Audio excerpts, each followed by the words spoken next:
girls. Don't turn your back on me. I won't be ignored. I can't say. Don't turn your back on me. I won't be ignored. Time won't change. Alright, welcome to the second part of the Snatch technique tier list. In the last part, I got so many elite lifters that I just thought the tier list might get a weird shape when there are so many S and A tier lifters. So I decided to do a separate S and A tier special video, about these other lifters. Quickly before we start, this is not a top 10 Sinclair performance snatch video. It's just more about, it's just subjective, a fun video about snatch aesthetic, the rhythm, of course also the performance, the story behind their snatch. So you can just comment if you would have ranked someone differently, but keep in mind it's not strictly about performance. But there will come such a video in the future. Alright, let's start with Dirk Vardanian. He was a Soviet weightlifter. He was the 1980 Olympic champion and a multiple European and world champion. And many regard him as the most athletic, talented and efficient lifters of all time, and he's also among overall the best weightlifters of all time. His snatch looked super unique. He started the snatch with super low hips and then raised them immediately in somewhat like an S-curve, and was then in a great position to initiate the second pull. And the most unique thing about him was the super soft contact of the hip, which resulted in a extremely close and strict bar path. And the hip contact, of course, for everyone who also tried the snatch, is just that very weird balance of trying to explode as hard as you can, but also not launching the bar forward with the hip contact, which is just the most difficult thing, I think, in the snatch, to have this balanced. And he was just so disciplined and so close. It makes me question how I approach the hip contact. But on the other hand, it's just so, that's why I love weightlifting. All these different nationalities, athletes and coaches, how they approach the technique that of course has these standardized positions and that we should hit, but still so many people approach it differently with different cues and also different variations. Like the Armenians train so much the no contact snatch, and this almost looks like a no contact snatch because they probably get so strong in this movement pattern and so on. That's just what I love about weightlifting, that we see so many different, beautiful, efficient, rough style of techniques, and so many people have success with it. So anyway, he put up insane numbers with this technique, and I talked about this in the first part with the Dolega family, but I think here it's even more apparent, and I think it's so cool and sweet and wholesome how similar the snatch technique of his son Norik is. It's also this soft hip contact, the super close bar path, always catching the bar in the hole and balancing it and only then standing up. And he was also a great snatcher. I think he even snatched 180 as a 94 in training. So also very elite. And if that wouldn't be enough for this family, the wife of Norik Vardanian, Jenny Vardanian, also has elite snatch technique. She also was an Olympian, and I think the whole family, the story behind it, and the technique itself just deserves to be S tier.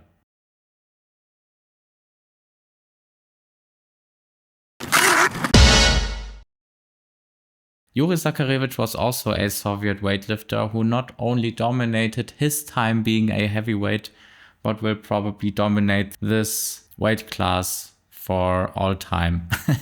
We now have the exact same weight class like when he was an active lifter, the 110 kilogram weight class. And I love the current roster of heavyweights. They are so great lifters. I love watching them.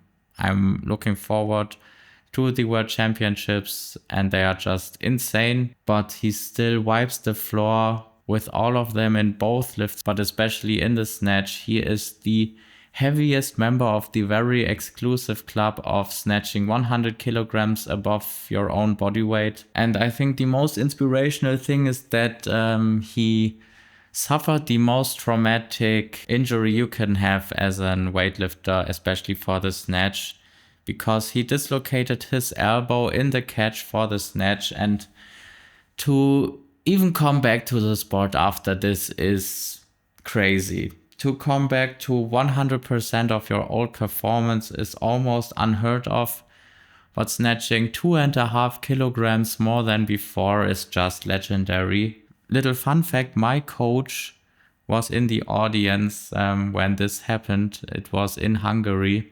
Yeah, he told me that everyone thought, yeah, he's the rising star, but that's probably it. And then he came, not even that long after that, he came back and just crushed world record after world record. So incredible career. And of course his snatch isn't as beautiful or aesthetically pleasing as the other lifters in this list, but the story behind it, and also what I think is very fascinating, especially at his body weight and also the weight of the bar that he's snatching, is that I rarely see someone pulling so little and still being able to get under the bar and stabilizing it. Because usually I feel like lifters need a couple more centimeters to pull under the bar and then stabilizing it, because otherwise it just crashes on them. But he made it possible. And although it doesn't really fit the criteria that I just said about the tier list, he still is an S tier for me.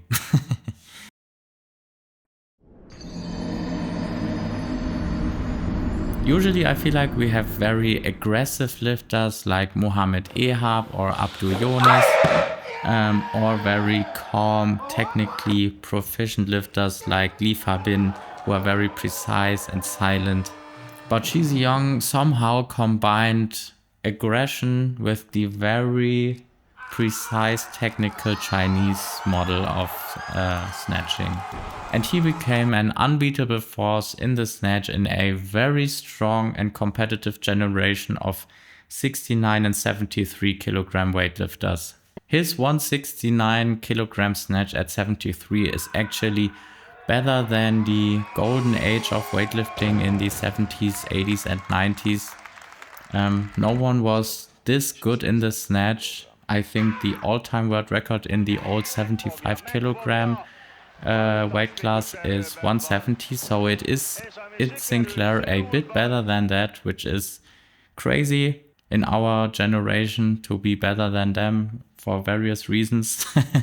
And I thought that his back problems only came towards the end of his career, but like a couple of months ago, I watched a lot of his stuff, and there I learned that his back problems were just there the entire career, that he stood before retirement multiple times, I think even in 2014 already or something, or 2015. So it was a career full of pain, and he still was such a great snatcher, and he usually won the gold in the snatch and was so far in front that it was just very difficult to catch him in the clean and jerk. But yeah, just a legend and S tier. Yeah, Arsen Zlatev managed to achieve an incredible feat, which is to be the best Bulgarian weightlifter of all time. Again, that is a big feat if you think about the insane glory days of Bulgaria and the competition that he had. And yeah, I feel like that a lot of people have the impression that the Bulgarian lifters have rough technique because of the brutal training, especially back in the day. Yeah, that they are not as technically developed as Russians or Chinese lifters or something, because of their daily maximum attempts. But his technique was phenomenal. He is also part of an even more exclusive club, which is to snatch more than 100 kilograms than your body weight. He snatched 183 at 82.5. And yeah, for me, especially for this time where I feel like for some athletes, the snatch especially wasn't as advanced as it is today. He definitely had, yeah, super advanced technique. So S tier. Esto, volume, malista, etimos. And if we're already talking about Bulgarian weightlifters, you can't miss on Stefan Botev. He was such a tank and still moved super athletic, I think. And just, yeah, had this very balls to the walls approach. There's a video from Iron Mind. You can check it out. I think he snatches in this. It's like in the training hall before a world championships, and I think he snatches 190 or more, or tries to snatch 190 or more, like 15 or 20 times in one session. So yeah, he was just a badass overall, and as I said, much more athletic than you will think of him. So yeah, A tier for me. Yeah, Kuo is definitely again in the camp of controlled and smooth. Yeah, it was such a joy, especially when she was at her peak. I think she was also at that time the best female weightlifter in the world. It was incredible to watch, especially her snatch. It looked so effortless, so smooth, so matured and fine-tuned, and there's a great documentary from ATG. And if you listen to her coach and how passionate he talks about training and yeah, his approach to how she has to move and so on, it's clear why she moved so well. The training is very important, not only the weight, the light weight, but you need to learn how to control yourself, your body, and how to use less power to lift more weight. It's a good technique and good your mind. And I'm very excited to see how she will continue her career. But yeah, these videos of her are just S tier technique. And remember, respect is everything. Okay, before I talk about Ruslan, I quickly want to again talk about technical models of nations.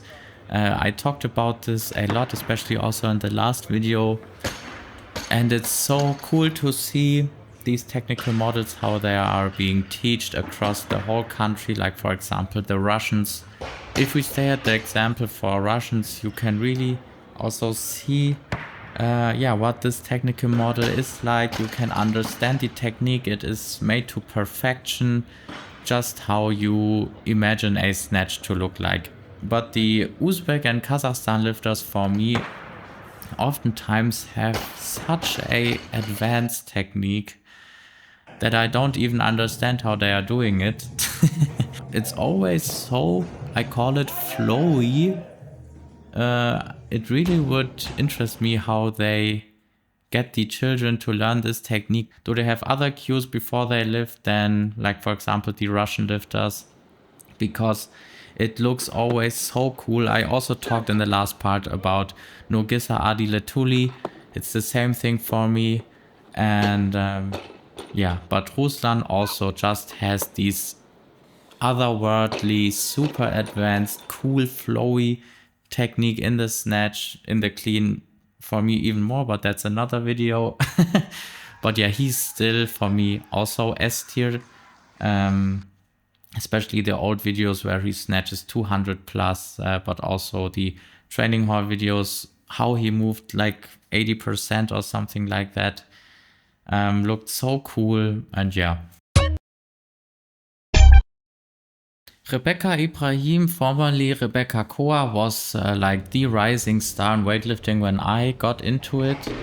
And her technique in the snatch always looked so pristine and almost unmissable. There's also one interview with ATG where she even talks about how she never misses in training. Talk about the last preparation, like how many times did you miss? Did you miss? Never. I never miss.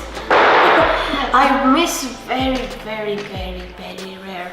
Maybe if I go to some attempt for a new record, new personal best, maybe I can miss because it's new weight. And I'm really looking forward how her comeback will unfold. Yeah, the way she got her knees out during the pull, how fast her extension was, and how locked in her overhead position was. It was always a pleasure to watch. So also S tier, everything S tier. I actually really enjoy watching US lifters. The decentralized system makes everyone bringing something unique to the table. And yeah, some come from other sports and some grew up with their coach and became very good. But I think no American lifter that I've ever seen had such a matured, perfected, elite technique like Alex Lee. Yeah, he combined great positions, great speed, and a nice rhythm with his snatch. And I'm not sure, but I think I saw in one video that I don't remember that he even went to South Korea on his own to perfect his technique apart from the American system. But yeah, I'm not 100% sure, so you can correct me if I'm wrong. But if he did it, I think it definitely paid off. So yeah. A tier for me. Well, what is there to say about the best weightlifter of all time? Yeah, in our sport, usually we have people with long arms or long limbs who excel in the snatch and have problems in the clean and jerk, or people with very short limbs who have problems in the snatch and are great in the clean and jerk. But he somehow made his extremely unique proportions work also in the snatch. Yeah, he just made it work for him.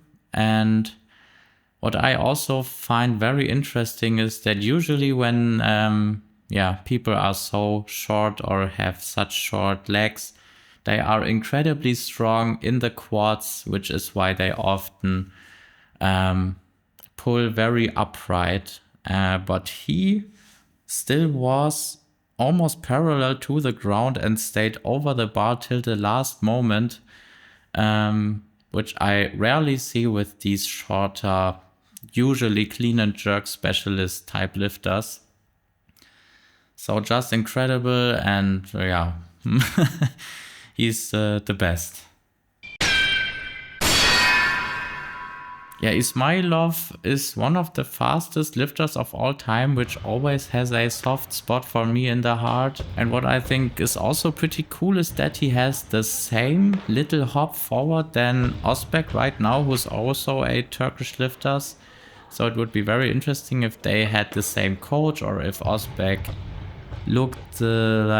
watched Ismayilov and tried to copy him. But very cool to see this Turkish lineage of a little hop before the snatch.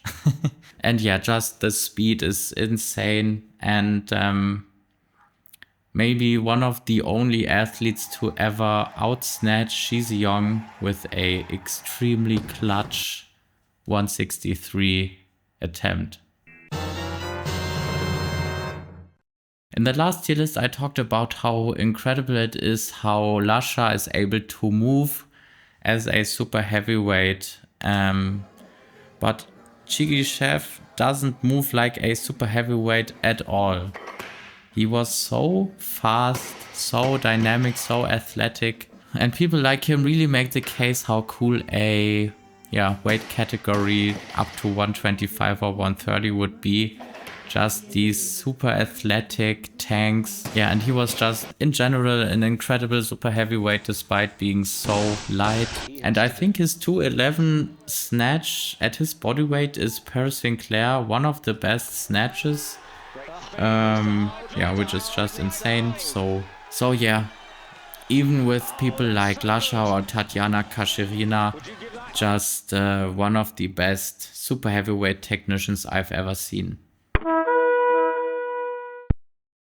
Yeah, I always only knew Nicu Vlad from the video where he snatches 200.5 at 100 kilograms body weight, which again makes him part of the very even more exclusive club of snatching over 100 kilograms above your body weight.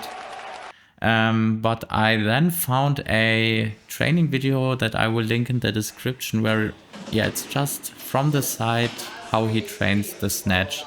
And there I really fell in love with his snatch again, just like I talked about for some of the other lifters, a super advanced snatch technique in a time where I feel like a lot of even like super performing athletes just had a bit of a more rough style snatch, but yeah, he also just had S-tier technique for me. And I wish there was more footage of him, but this training video is already pretty cool. And yeah, that's it for the second part. Maybe one day I will do a third part, because there are still such great technicians that I couldn't cover because it would be too long, like Luis Mosquera or Dimas or Kaki or Abdu Yones or Jason Lopez. But yeah, as I said, I will also in the future will do the most impressive format again. The idea was that I do like a lifetime goal in a lift and then I do the most impressive video afterwards, but till now I only have done the front squat lifetime goal. Why are we still here? Just to suffer? But yeah, I want to do these tier lists now as like a bit of a constant format on this channel. And the next tier list will not be about the snatch nor the clean, but it will be about your guys' favorite or least favorite weightlifters drip. It would be cool if you guys would comment your favorite outfit of weightlifters. It can be both in training or in competition. Just comment something like 2005 Qatar Dimitri Klokov competition or something like that. So yeah, this will just be a bit of a fun tier list. And yeah, if you like this channel, you can also support it on Patreon. There I upload some behind the scenes and like some podcast episodes where you can just ask questions and I just ramble about them. And I also uploaded now some exclusive training footage. So yeah, in general, if you just want to support the channel, you can do it there. But if you just want to watch YouTube, it's also cool. And yeah, I will see you in the next one.